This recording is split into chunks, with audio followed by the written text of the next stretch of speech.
ഒരു പ്രധാനപ്പെട്ട വാർത്തയിലേക്ക് ISRO ചാരക്കേസ് ഗൂഢാലോചനയാണെന്ന് വ്യക്തമായ സാഹചര്യത്തിൽ നമ്പി നാരായണൻ പ്രതികരിക്കുന്നു. ഇന്നാണ് കേസ് കെട്ടിച്ചമച്ചത്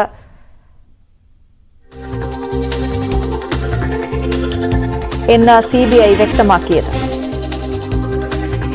തുടങ്ങിയ 30 വർഷം കറക്റ്റായിട്ട്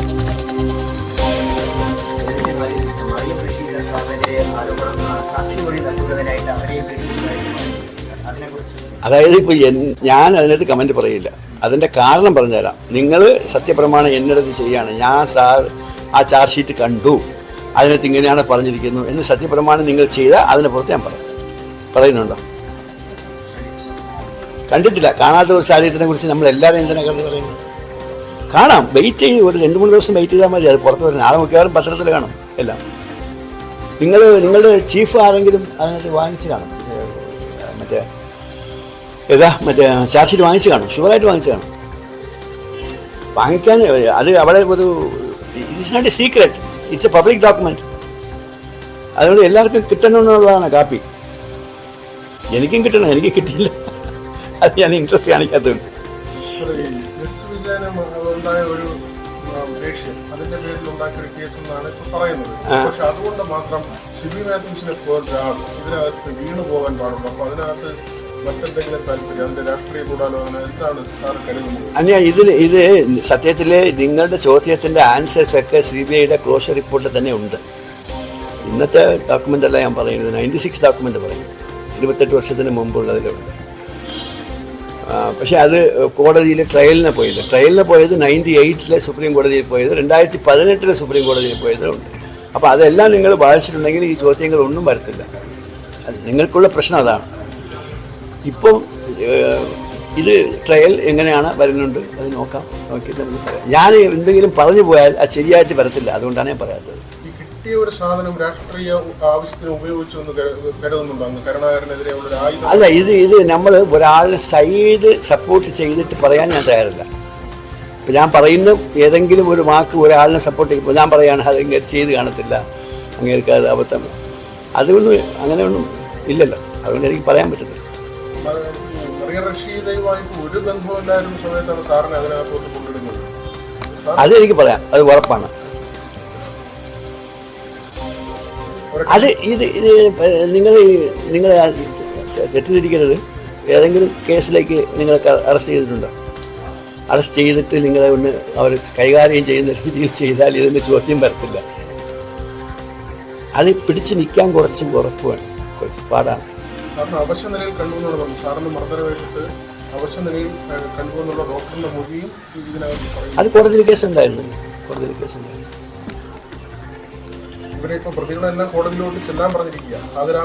അതെ, നിങ്ങൾ പറഞ്ഞിട്ടാണ് ഞാൻ കേൾക്കുന്നത്. അത് ഞാൻ ന്യൂസ് പേപ്പറിൽ വായിച്ചു. ജൂലൈ 26 അവിടെ ഹാജരാകാനാണ് പറഞ്ഞിരിക്കുന്നത്. ഈ സിബി മാത്യൂസൊക്കെ ഒരു മയവുമില്ലാതെ സാറിനെ പോലെ ഇത്രയും ഉന്നതനായ അല്ലെങ്കിൽ ഇതിനൊരു ഡെസിഗ്നേഷനിൽ ഇരിക്കുന്ന ഒരാളിൻ്റെ അടുത്ത് പെരുമാറുന്നതിനുള്ള കാരണമാണ് കാരണം എനിക്കറിയില്ല. കാരണം അവരടുത്ത് ചോദിക്കും, അവർ പറയും. നിങ്ങൾ പോയില്ലേ അവരടുത്ത്?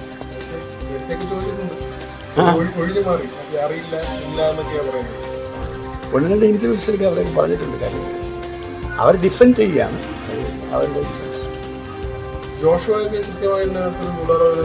അല്ല, ഈ 5 പേരുടെ പേര് പറഞ്ഞിരിക്കുന്നു. അതിനകത്ത് മൊത്തത്തിൽ ജെയിൻസ് കമ്മിറ്റിയുടെ റിപ്പോർട്ടിൽ 18 പേരുണ്ടായിരുന്നു.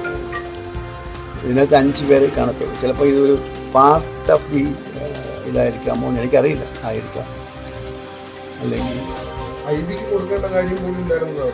സെറ്റി അന്വേഷിക്കുന്ന സമയത്ത് IBയുടെ ഉദ്യോഗസ്ഥർ പറയേണ്ട സാഹചര്യം പോലും ഇല്ല. പക്ഷെ അവർക്കും കൊടുക്കുമെന്ന് പറയുന്നത്, അവർക്കും കൈമാറിയെന്ന്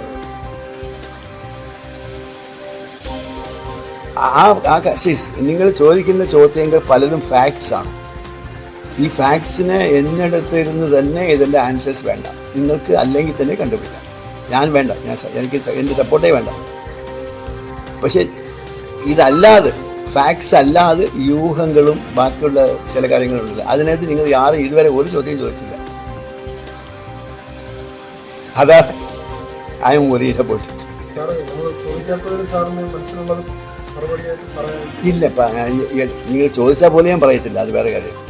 പക്ഷേ ഞാൻ പറയുന്നത് നിങ്ങൾ അതിനകത്ത് ഒരു ചെറിയൊരു അഡ്വൈസ് പറയാം. ഞാൻ അഡ്വൈസ് പറയാൻ ആളല്ല, എന്നാലും ഒരു ഒരു ഒരു ഫോക്കസോടെ കൂടെ നിങ്ങൾ ഈ കേസിനെ കുറിച്ച് കൂടുതൽ അറിയാൻ. നിങ്ങൾ ലാ ഗ്രാജുവേറ്റ് ആണോ ബൈ ചാൻസ്? ആരെങ്കിലും ലാ ഗ്രാജുവേറ്റ് ഉണ്ടോ ഇവിടെ? ലാ ഗ്രാജുവേറ്റ് ഉണ്ടെങ്കിൽ അവർക്ക് ഇതൊരു ഇൻട്രസ്റ്റിംഗ് ആയിട്ടുള്ള ഒരു കേസാണ്. ലാ ഗ്രാജുവേറ്റോ ഫോറൻസിക്കോ ഇല്ല അതുപോലത്തെ ഒരു ഗ്രൂപ്പിലുള്ളവർക്ക് ഇതൊരു വലിയ ഇൻട്രസ്റ്റാണ്. നിങ്ങളുടെ ചോദ്യങ്ങളൊക്കെ അവർ ഫ്രെയിം ചെയ്യാൻ പറ്റും. പുതിയ മീഡിയ മിസ്യൂസ് ചെയ്തതിൻ്റെ ഒരു വലിയ ഉദാഹരണം എങ്ങനെയാണ് മീഡിയ അത് എനിക്ക് പറയാൻ പറ്റും. കാരണം ഈ മീഡിയ മിസ്യൂസ് ചെയ്തെന്നുള്ളത് എങ്ങനെയാണെന്ന് വെച്ചാൽ മീഡിയ ഇപ്പം നിങ്ങൾ ഒരാൾ ഇപ്പം എന്നെ വിശ്വസിക്കുന്നു, എന്നെ വിശ്വസിക്കുന്നത് വെച്ചോ, ഞാൻ പറയുന്നതെല്ലാം നിങ്ങൾ അക്സെപ്റ്റ് ചെയ്യും. അപ്പോൾ ഇന്നാളാണ് പറഞ്ഞിരിക്കുന്നത് ശരിയായിരിക്കും. ഇങ്ങനെയാണ് ആ കേസിലേക്ക് അപ്പം സംഭവിച്ചത്. അവർ ഒരാളെ വിശ്വസിച്ചു, അയാൾ പറഞ്ഞതെല്ലാം ശരിയാണെന്ന് വിചാരിച്ചു. അങ്ങനെയൊക്കെ അറിയാം. പിന്നെ പോലെ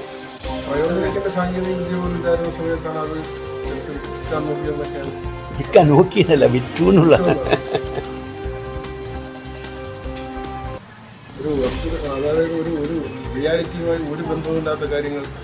അതൊക്കെ അറിയാവുന്നുള്ളതന്നെ, പാർട്ട് ഓഫ് ലൈഫ്. പിന്നെ വേറെ പ്രത്യേകിച്ച് ചോദ്യങ്ങളൊന്നും ഇല്ലെങ്കിൽ ആർക്കെങ്കിലും എന്തെങ്കിലും ചോദിക്കണമെങ്കിൽ ചോദിക്കും. അല്ല, ഞാൻ 2018 ജഡ്ജ്മെൻറ്റിൽ തന്നെ ഞാൻ സാറ്റിസ്ഫൈഡ്. ബിക്കോസ് എനിക്ക് എന്താ വേണ്ടത്, ഞാൻ കുറ്റക്കാരനല്ല എന്നുള്ളതാണ് ആദ്യം വേണ്ടത്. അത് 2 പ്രാവശ്യമല്ല 3 പ്രാവശ്യം സുപ്രീം കോടതി പറഞ്ഞു. 3 പ്രാവശ്യം സെപ്പറേറ്റ് അതിൽ. പിന്നെ 3ാമത്തെ പ്രാവശ്യമാണ് ഈ ജെയിംസ് കമ്മിറ്റിയുടെ ഫൈൻഡിങ്സും അതിന് സുപ്രീം കോടതി അപ്രൂവും ചെയ്തു. സോ അതുകൊണ്ട് എനിക്ക് സാറ്റിസ്ഫൈഡ് അല്ലാണ്ട് പറയാനേ പറ്റത്തില്ല. പക്ഷേ എൻ്റെ ചോദ്യം എന്താണെന്ന് വെച്ചാൽ, ആമൈ ആഫ്റ്റർ ദം, എനിക്ക് ഇവരെ പിടിച്ച് അകത്താക്കണം എന്നുള്ള ആഗ്രഹമുണ്ടോ? സത്യത്തിലില്ല. അത് നിങ്ങൾ മനസ്സിലാക്കാൻ കുറച്ച് ബുദ്ധിമുട്ടായിരിക്കും. അതിന് ആലോചിച്ച് നോക്കുമ്പോൾ നിങ്ങൾക്ക് മനസ്സിലാവും. കാരണം ഞാൻ ഫെഡപ്പ്. 30 വർഷം ഇതിൻ്റെ പുറത്ത് നടന്നിട്ടുള്ള ആ വേദന എന്താണുള്ളത് നിങ്ങൾക്ക് അനുഭവിച്ചാൽ മാത്രമേ മനസ്സിലാവുള്ളൂ. ഭയങ്കര കഷ്ടമാണ് അത്. It's not a easy job. 1-2 വർഷമല്ല, 30 years, 30 വർഷം. അത് ഒരു നിവൃത്തിയില്ലാതെ ഒരു കണ്ടീഷനിലാണ് നമ്മൾ പോകുന്നത്. അത് നിങ്ങൾ മനസ്സിലാക്കാൻ കുറച്ച് ബുദ്ധിമുട്ടായിരുന്നു. ഒരു നാട്ടിൻ്റെ ലൈഫ് തന്നെ മോശമായി പോയില്ല. ആർക്കാണ് അതിനെക്കുറിച്ച് ബോധരശം? Different question. കിട്ടി. അപ്പം നിങ്ങൾ ഈ കേസിനെ കുറിച്ച് ഒന്നും പഠിച്ചില്ലാന്ന് തോന്നുന്നു. കിട്ടി.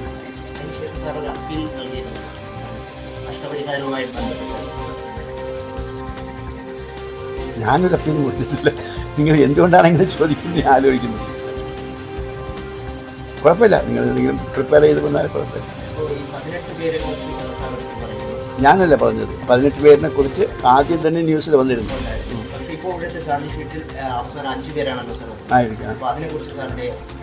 ഞാൻ പറഞ്ഞില്ലേ, എനിക്കിതല്ല എൻ്റെ ജോലി. അവരെ ഒരു ചാർജ് ചെയ്യുന്ന ആ രീതി വന്ന ഉടൻ തന്നെ എൻ്റെ ജോലി തീർന്നു.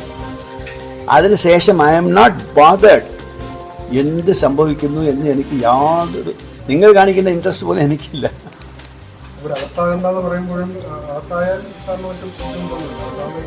ഞാൻ അങ്ങനെ പറഞ്ഞിട്ടേ ഇല്ല. എൻ്റെ ആഗ്രഹം അതാണോ എന്ന് വെച്ചാൽ ഇല്ല. ഞാനത് പറഞ്ഞു, നിങ്ങൾ കേട്ടോന്നറിയില്ല. അവർക്ക് എല്ലാവർക്കും സംഭവിക്കുന്നത് പോലെ ഒരു അബദ്ധം പറ്റിയെന്ന് അവർ സമ്മതിച്ച് തരികയാണെങ്കിൽ മാത്രം മതി. എനിക്ക് 90%, 99% ഞാൻ സാറ്റിസ്ഫൈഡ് ആണ്. ആ 1% സാറ്റിസ്ഫാക്ഷൻ കൂടുതൽ വരണമെങ്കിൽ എനിക്കൊരു അബദ്ധം പറ്റിയെന്ന് അവർ ആരെങ്കിലും ഒരാൾ പറയുകയാണെങ്കിൽ പബ്ലിക്കായിട്ട് പറയണം. ഞാനല്ലല്ലോ വിഡ്രോ ചെയ്യാനായിട്ട്. ഇത് കേസ് വേറെ ലെവൽ. ഞാൻ അല്ലെങ്കിലും പ്രഷർ കൊടുക്കുന്നില്ല. CBIക്ക് പ്രഷർ കൊടുക്കാൻ ഞാൻ ആളല്ല. ഇത് ഒരു കൊലപാതകം നടന്നെന്ന് വെച്ചാൽ ആ കൊലപാതകം ചെയ്ത ആളെ അവർ ചാർജ് ചെയ്യും. ആ ചെയ്യുന്നത് പ്രോസിക്യൂട്ടിംഗ് ഏജൻസിയാണ്. ഈ മറ്റേ ബ്ലഡ് മണി പോലെ പൈസ കൊടുത്താൽ വിട്ടുന്ന പ്രശ്നം ഇവിടെ ഇന്ത്യൻ ലോയിലില്ല. ഇന്ത്യൻ ലോയിൽ കൊലപാതകം തന്നെ, അതൊരു കുറ്റം തന്നെ. ആ കുറ്റത്തിന് പനിഷ്മെൻറ്റ് കിട്ടിയത് അങ്ങനെയാണ്. ഇത്രയും വർഷത്തെ ഒരു സ്ട്രഗിളായിരുന്നു. അപ്പോൾ ഇത് വീണ്ടും കുറ്റപത്രം സമർപ്പിക്കുമ്പോഴും ഇതിൽ ഉൾപ്പെട്ടിട്ടുള്ള കുറ്റക്കാരായിട്ടുള്ളവർ മുന്നിൽ വരണമെന്ന് സാറിന് ആഗ്രഹമില്ല? ആ ചോദ്യം നിങ്ങൾ ശരിക്കും പ്രൈസ് ചെയ്താൽ, അതായത് സാറിൻ്റെ നീണ്ട വർഷത്തെ പോരാട്ടം എന്തുവായിരുന്നു എന്നുള്ളത് നിങ്ങൾ മനസ്സിലാക്കണം. എന്തായിരുന്നു എൻ്റെ പോരാട്ടം? 1ാമത്തെ പോരാട്ടം, ഞാൻ കുറ്റക്കാരനല്ല. അത് തെളിവാക്കിയല്ലോ, ക്ലിയർ ആയല്ലോ. അടുത്തത്, ഞാൻ കുറ്റക്കാരനല്ലെങ്കിൽ വേറെ ആരോ കുറ്റം ചെയ്തിട്ടുണ്ട്. അതും ഞാൻ തെളിവാക്കിയല്ലോ. പിന്നീട് എനിക്ക് എന്താ പറയുള്ളൂ? ഇതിന് പിന്നിൽ ആരെങ്കിലും ഉണ്ടാവുമല്ലോ. അപ്പം അതാണ് വന്നല്ലോ. അവർ ശിക്ഷിക്കണം എന്നൊരാഗ്രഹം.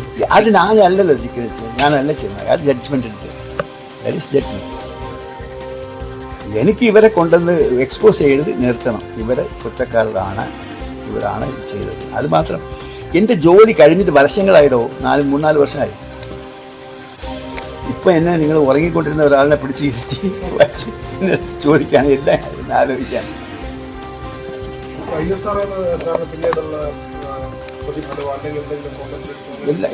എനിക്ക് ഞാൻ അവിടെ ജോലി ചെയ്തു. അത് കഴിഞ്ഞിട്ട് 5 വർഷം ജോലി ചെയ്തു. റിട്ടയറായപ്പോൾ എല്ലാ ബെനിഫിറ്റും കിട്ടി, പെൻഷൻ കിട്ടി, എല്ലാം കിട്ടി. ഒന്നിനും അവിടെ നിന്ന് കിട്ടാനില്ല. അതായത് സാധാരണഗതിയിൽ റിട്ടയർ ആകുന്ന ആൾക്ക് കിട്ടുന്ന എല്ലാം കിട്ടി. ISRO അങ്ങനെയൊന്നും പിടിച്ചിരുന്ന ആളല്ല. കേസിലെ കുറ്റക്കാരനല്ല എന്ന് കറക്റ്റായിട്ട് 18 മാസത്തിനകം റിസൾട്ട് വന്ന ഉടൻ തന്നെ റീഇൻസ്റ്റേറ്റ് ചെയ്തു. 94 നവംബർ 30 എന്നെ അറസ്റ്റ് ചെയ്യുന്നു. 96 മെയ് 1 ജഡ്ജ്മെന്റ് വരുന്നു. മെയ് 2 എന്നെ റീഇൻസ്റ്റേറ്റ് ചെയ്തു. ഇതാണ് ISROയുടെ സ്റ്റേറ്റസ്. പിന്നെ I was there working there. ഈ ഡേറ്റുകളൊക്കെ എങ്ങനെ ഓർമ്മയിലിരിക്കുന്നു എന്നായിരിക്കും. അത് ഓർമ്മയിലിരുന്ന് പോകില്ല. എല്ലാ ഡേറ്റും ഓർമ്മയിലുണ്ടാവും.